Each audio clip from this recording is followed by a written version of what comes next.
Chère audience, bon après-midi. Comme si on est en Suisse, on commence pile poil à 17h30. La Suisse, le pays natal de Sophie Teuber, un de nos artistes de cet après-midi. Avant de nous lancer dans cette présentation sur l'Aubette à Strasbourg, j'ai le plaisir de vous présenter Marielle Pollmann,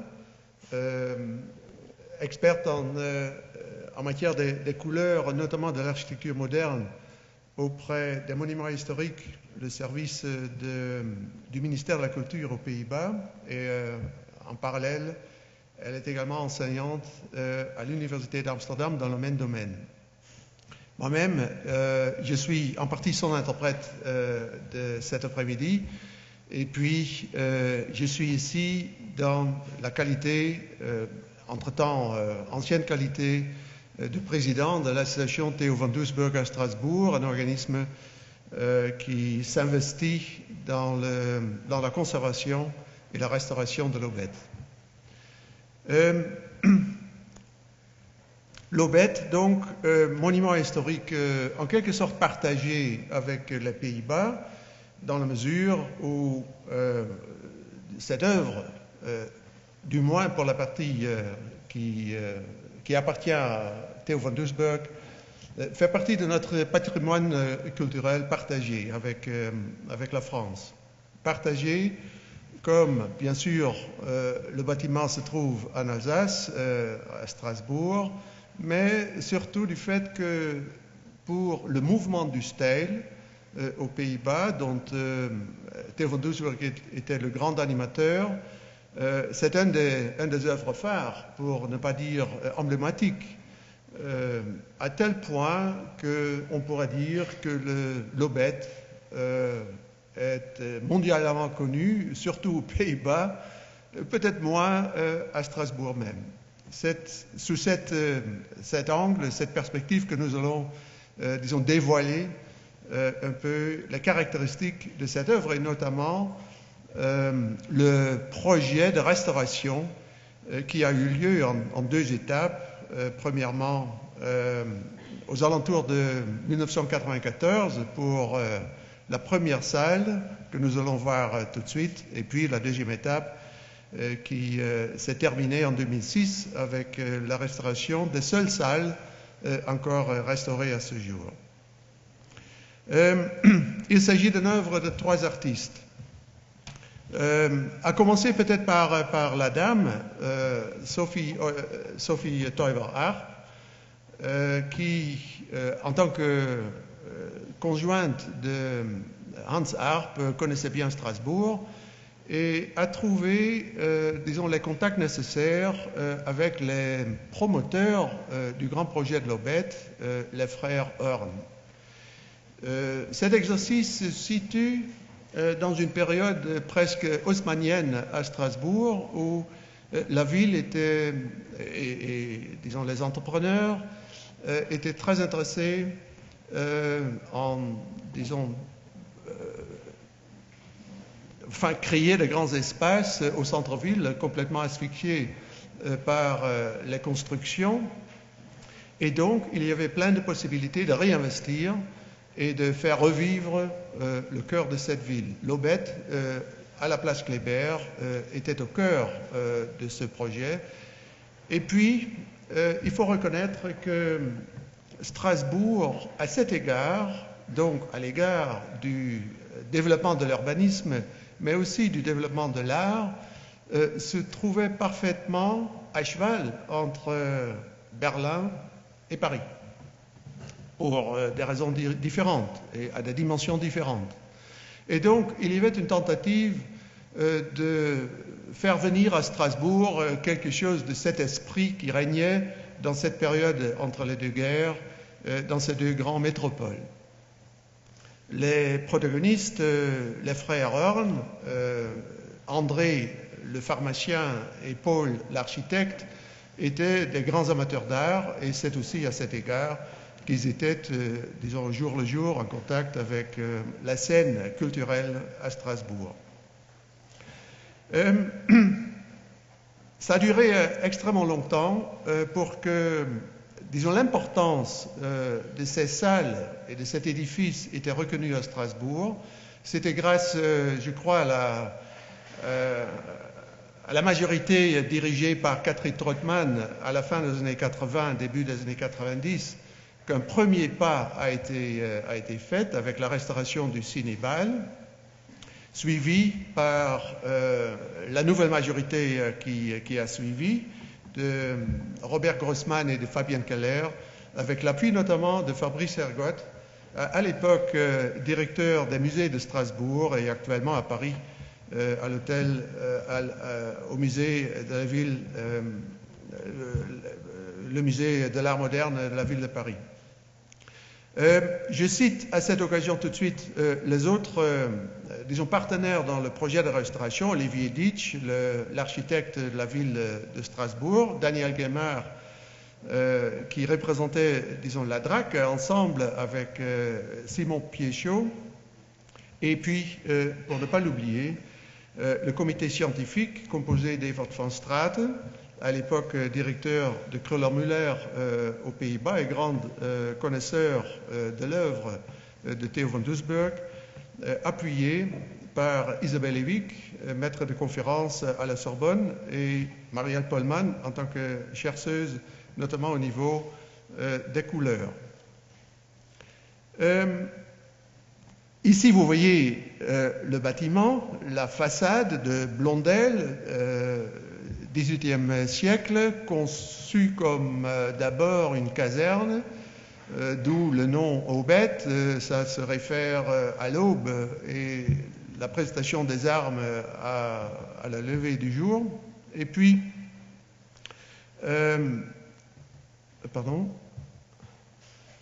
vous les voyez ici au sein des salles, avec à gauche Sophie Teuber et à droite, ou inversement, dans leur atelier à la place Kléber.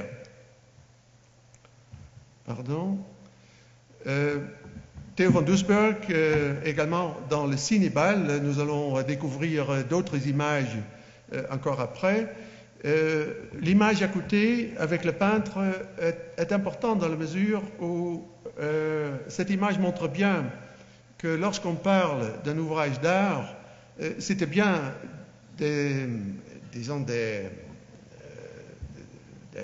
ici des peintres, des artisans qui faisaient le travail physique. Au niveau de la restauration, c'est un élément qui va revenir dans la présentation de Marielle Polman plus tard. Pour vous rappeler un peu les caractéristiques du mouvement de Staël, quelques images. D'abord, à gauche, la couverture du mensuel de Staël, dirigé par Theo van Doesburg, est principalement l'organe pour, disons, développer la pensée de ce mouvement qui connaissait plusieurs artistes de renom, à commencer par Mondrian, l'architecte Van Eesteren, pardon?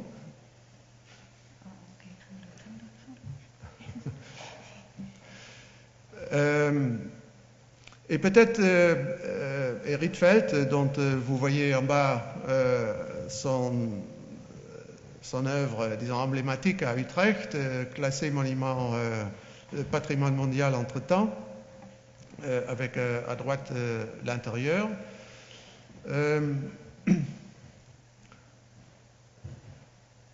Pardon. Et puis, donc un autre exemple du style de Staël dans l'élémentarisme développé par notamment les deux Mondrian et Van Doesburg. À droite, vous voyez la maquette de la maison d'artistes développée et présentée lors d'une exposition à Paris, édifice qui n'a jamais été, disons, réalisé, mais il y a toujours des promoteurs qui cherchent une occasion pour pouvoir enfin réaliser ce bâtiment, disons, exemplaire. Passons rapidement à l'Aubette même, On a déjà vu la façade. En dessous, vous voyez le plan du rez-de-chaussée désigné par Van Doesburg. Ce rez-de-chaussée est perdu au niveau des anciens salons. Tout a été, détruit ou est perdu avec les différentes occupations qu'a connues ce bâtiment. À l'étage, ça c'est toujours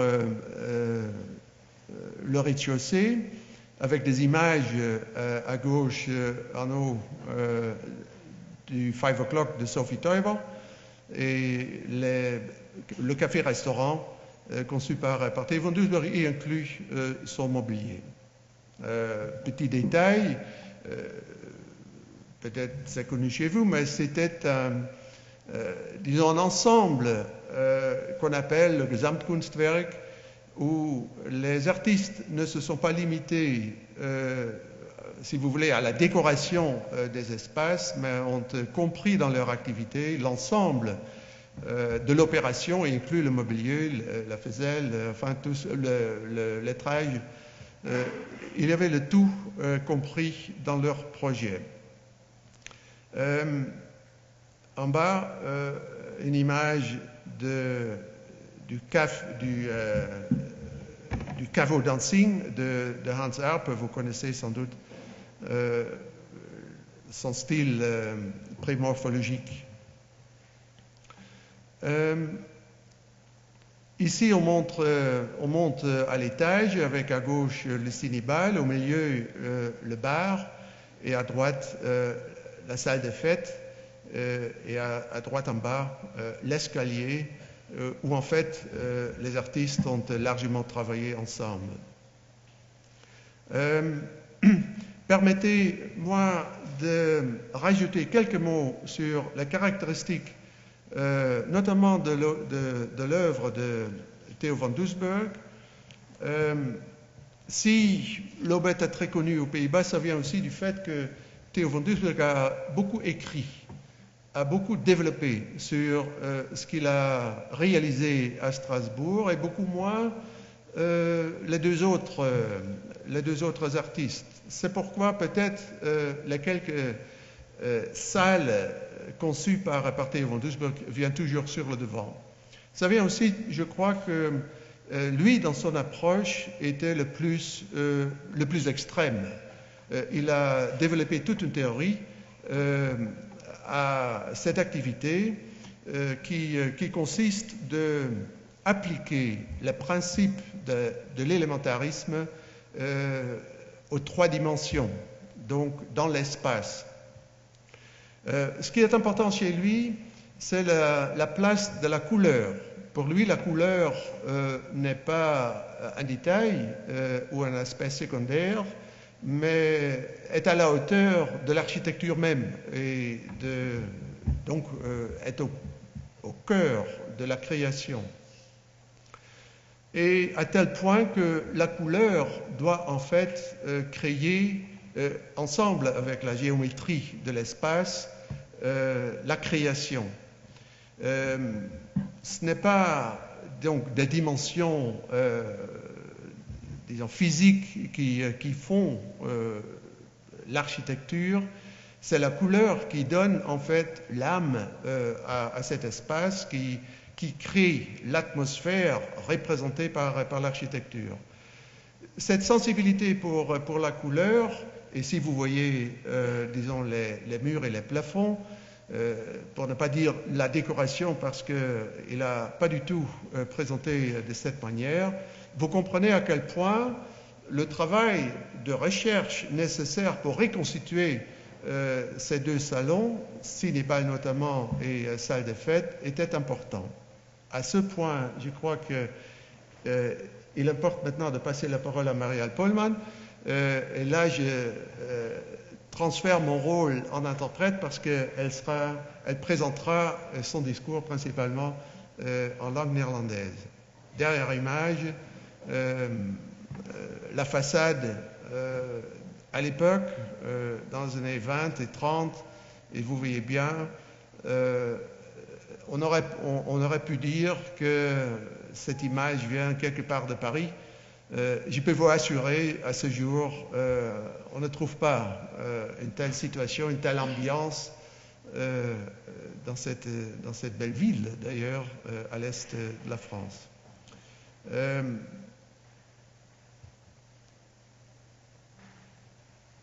Pour les Strasbourgeois, l'aubette était un peu trop avancée dans le temps, et vous le voyez, Theo van Doesburg assez rapidement a fulminé contre les exploitants de ces bâtiments, et vous voyez comment son œuvre a été rapidement transformée avec toutes sortes de nappes et de guirlandes et encore d'autres choses pour cacher en fait son intérieur considéré comme beaucoup trop austère pour le public strasbourgeois. À tel point que, après quelque temps, l'ensemble était recouvert par un tout nouveau intérieur. Voilà. Goedemiddag. Hier zien we de Cinébale zoals die is gerestaureerd in 1994 en dat gebeurde in verouderde kleuren. Vous voyez donc l'intérieur après la restauration en 1994. Élément essentiel, la restauration a été faite sur la base des couleurs vieillies. Dit is gebruikelijk in de restauratie van gebouwen, dat in oude gebouwen ook de verouderde kleuren worden toegepast. Dans la restauration et la conservation des bâtiments, c'est tout à fait normal que la restauration se fait dans les couleurs vieillies, donc qui réfèrent à l'origine de la création. Misschien bent u in de gelegenheid geweest om het Rijksmuseum na de restauratie te bezoeken en daar zijn ook de kleuren verouderd teruggebracht.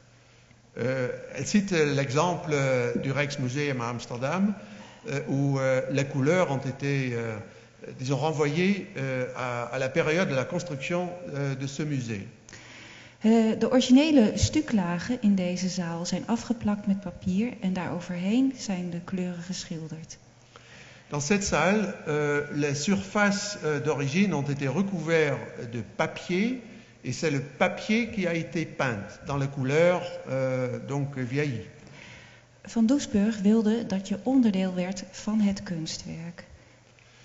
L'objectif de Theo van Doesburg était de créer, disons, une œuvre où le public est dans l'œuvre, ne regarde pas, mais est, disons, absorbé par l'œuvre même.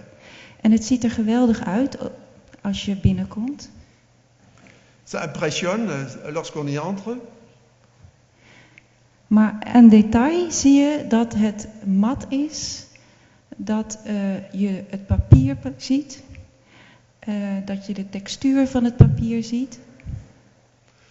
Si on regarde de plus près, on voit que, disons, les couleurs ne sont pas, disons, brillantes, alors qu'on voit également la texture du papier utilisé. En kleur was essentieel in het idee van die eenheid, dus dit wilden we niet zo aanpakken. Comme la couleur était tellement élémentaire dans la reconstitution, on n'a pas choisi pour cette méthode pour l'autre salle.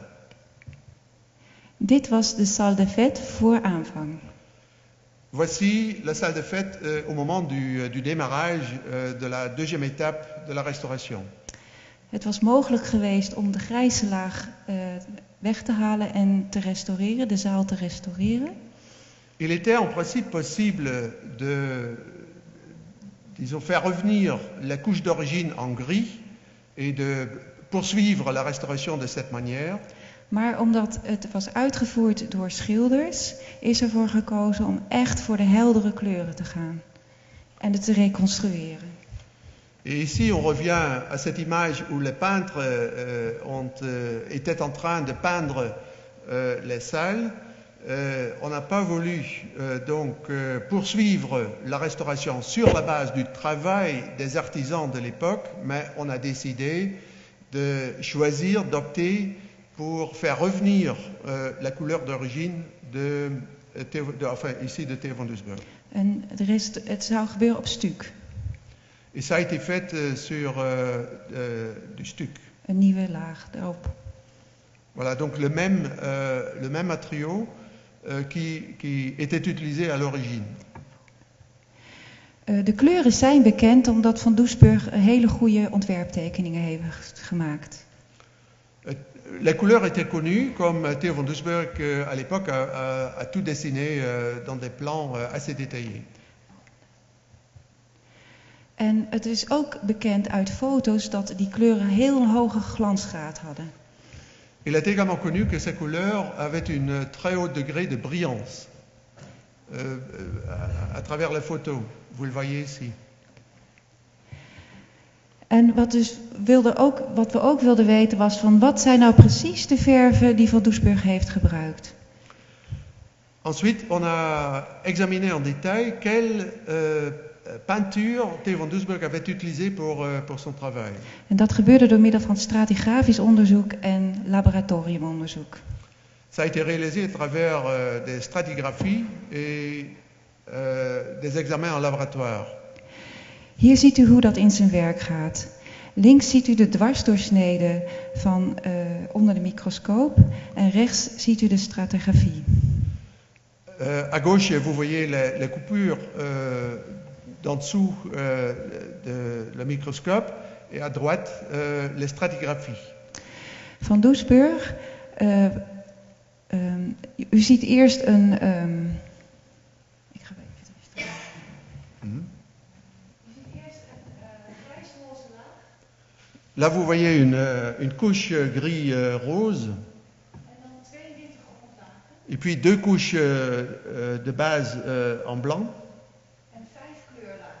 Et 5 couches en couleur. Et ça a été fait chez toutes les couleurs primaires et le blanc.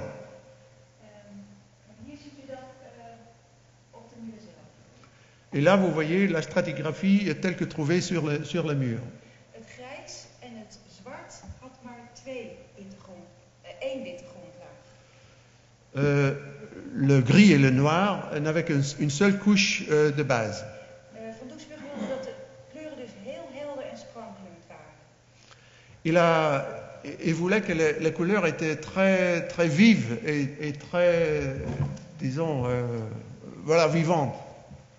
Maar wat ook heel belangrijk was dat de kleuren gevernist waren.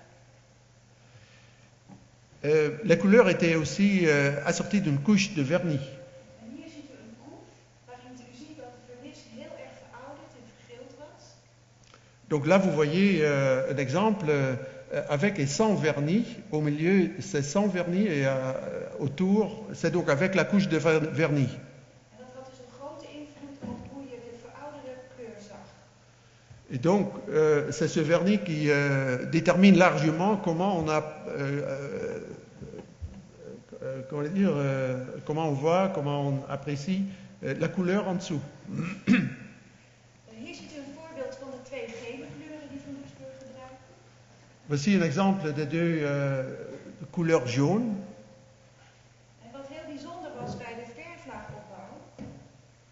Ce qui est important avec la composition des couches de peinture, bij het lichtgeel gebruikte hij een groengeel en daarbovenop een roodgele kleurlaag. À gauche, donc, il a utilisé une couche jaune-verte et jaune. Deux couches jaune-vert et une couche jaune-rouge. Rouge, voilà. En bij het donkergeel gebruikte hij 2 keer roodgeel en 1 keer groengeel. Et donc, chez l'autre couche, l'autre couleur jaune, c'est l'inverse. Donc, 2 couches jaune-rouge et une seule couche jaune-verte. Dat wil zeggen dat die gele wel een beetje en toch niet helemaal op elkaar leken. En dat is verwarrend. Donc, les deux couleurs jaunes se rapprochaient, mais pas tout à fait. Et donc, ça crée des interrogations, des troubles. Het was belangrijk om alle kleuren te mengen op basis van de analyses van het laboratorium. Donc toutes les couleurs ont été composées suivant les analyses dans le laboratoire. En dat werd allemaal met 6 kleurlagen uitgevoerd en een vermisselaar. Et comme elle a retrouvé sur la mur, ça a été réalisé dans les 6 couches qu'elle avait trouvées. Maar voor de uitvoering werden minder kleurlagen gebruikt, namelijk 3. Pour la réalisation, finalement, on a limité le nombre de couches. En de schilder dacht van, ik pak alleen de laatste 2 gele lagen op een witte ondergrond. Donc le peintre a choisi de prendre juste les 2 dernières couches sur un fond de blanc. Maar u ziet dat je dan een andere kleur krijgt. Et vous voyez bien que entre gauche et droite, il y a une nette différence en densité. En dat maakte ook duidelijk hoe belangrijk het was om alle kleurlagen na te mengen als je precies de goede kleur zoekt. Et donc ça a, disons, prouvé qu'il faut absolument, disons, mélanger et composer toutes les couches de peinture pour finalement arriver à la couche finale telle que conçue à l'époque. Donc les 6 couches, et pas juste les 2 dernières. Oui. Theo van Doesburg schrijft dat hij Ripollin gebruikt, Ripollin-verf. Theo van Doesburg a écrit dans ses articles qu'il a fait recours à Ripollin. Maar de kleurkaart laat veel minder kleuren zien, dus ik denk dat er heel veel gemengd is. Dat je niet zijn artikel zomaar kan vertrouwen. Mais les brochures de Ripollin ne montrent qu'un nombre limité de couleurs différentes. Et donc, elle a développé l'hypothèse que finalement, Theo van Doesburg n'a pas utilisé les couleurs de standard, mais il a fait des mélanges. Kijk, dus dit was wat ze eerst wilden doen in de verouderde kleuren. 3 proefpanelen. À gauche, vous voyez 2 exemples de l'approche telle qu'appliquée pour le Cinnibal, à savoir la reconstitution des anciennes couches directement sur le matériel d'origine. En dit is het effect als je het reconstrueert volgens de analyses. Et donc à droite, l'exemple comment se présente cette opération si on reconstitue à travers une nouvelle couche ici de stuc avec un même traitement qu'à l'époque. Van Doesburg is heel tegenstrijdig in zijn teksten. Van Doesburg se contredit régulièrement dans ses textes. En zo is hij ook in zijn schilderwerk. Et il en est de même pour ses œuvres. Dus niet alleen de gele lagen zijn lastig te onderscheiden van elkaar. Ce n'est pas uniquement les couches ou les surfaces en jaune qui sont difficiles à distinguer, Maar bijvoorbeeld ook de groen-grijze plint en de blauw-grijze banden. mais aussi la plinthe gris-verte et les bandes en gris. Dus hier ziet u wat we wisten en wat we ervan gemaakt hebben. Donc ça c'était le point de départ à gauche et puis la réalisation à droite. En dit is als je een beeld van de zaal. Donc là vous voyez 2 images de la salle des fêtes. Van Doesburg wilde dat je onderdeel werd van het geheel als je er doorheen liep. Il visait à ce qu'on devienne, disons, une unité avec l'espace en mouvement donc dans cet espace. Maar omdat hij een grijze lambrisering maakt. Mais comme il y a... Wat is een lambrisering ook alweer? Lambris. Comme il y avait un lambris avec, vous voyez le radiateur. Het is meer boven je hoofd. Voilà, donc cet espace, cet univers commence au-dessus de sa tête. Het is een beetje zoals in deze zaal. We zitten meer op het niveau van de lambrisering. C'est comme ici, on est au niveau des lambris. En het spektakel is daarboven. Voilà. Vous avez compris, le spectacle se situe au-dessus de votre tête. Maar Van Doesburg wilde ook cirkels op de vloer en een gekleurde vloer. En fait, Theo van Doesburg voulait, disons, un autre sol avec des cercles. Maar zoals hier was er een parketvloer en dan krijg je dat effect ook niet. Mais la salle était déjà équipée du parquet et je rajoute que les donneurs d'ordre n'étaient pas d'accord de remplacer le parquet. Sophie Teuber in de bar pakte het anders aan. Sophie Teuber a suivi un autre chemin. Zij maakte 3 ontwerpen.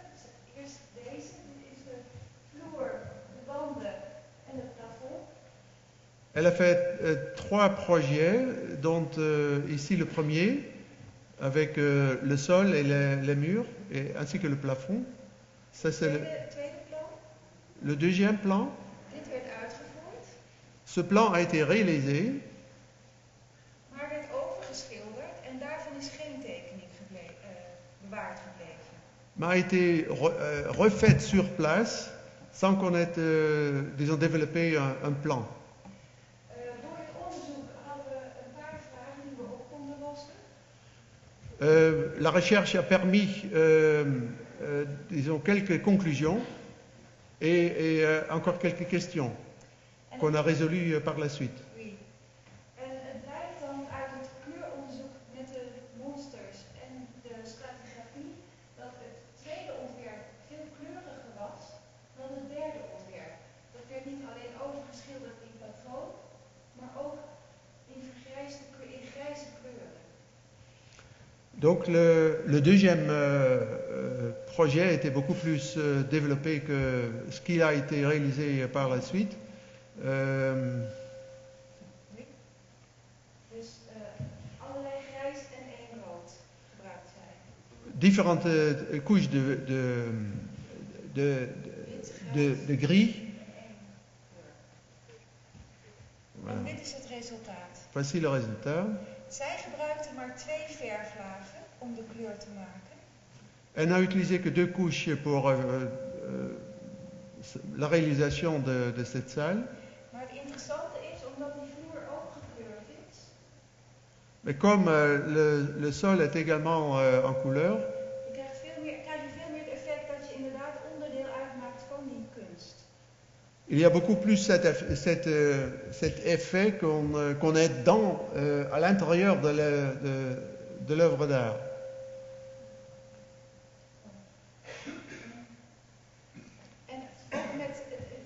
Dus nu heb je de 2 grote kunstfeestzalen en daartussenin de lagere bar.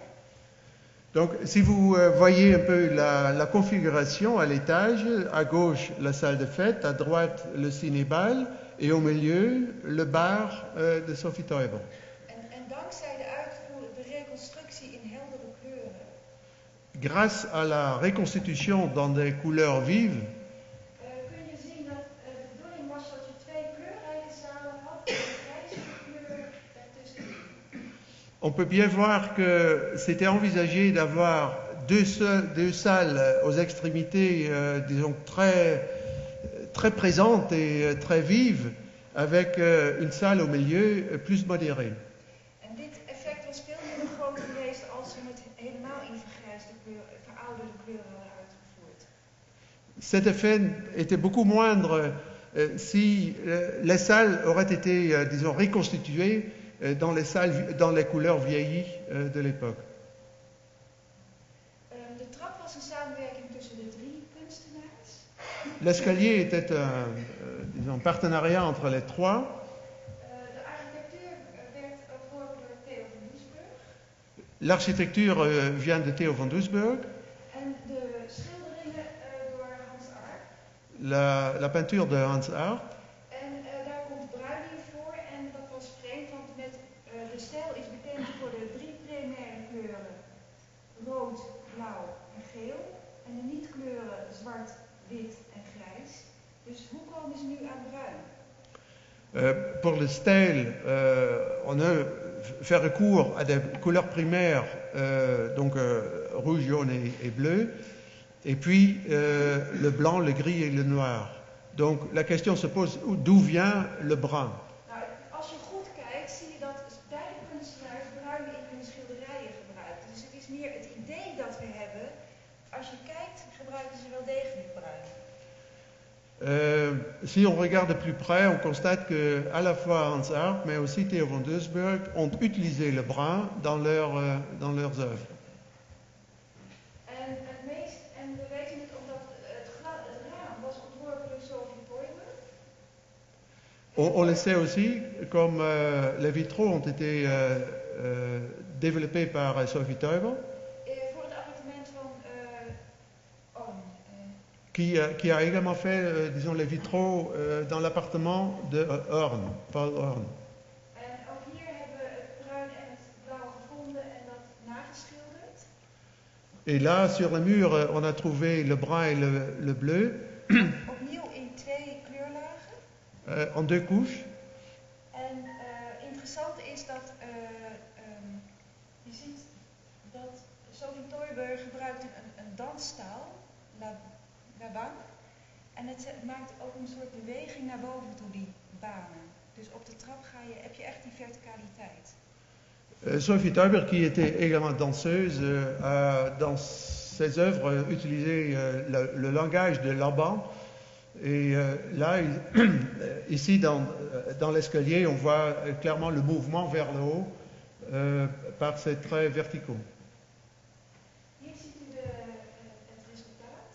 Là, vous voyez le résultat. En in het foyer konden we niet genoeg vinden om het te reconstrueren.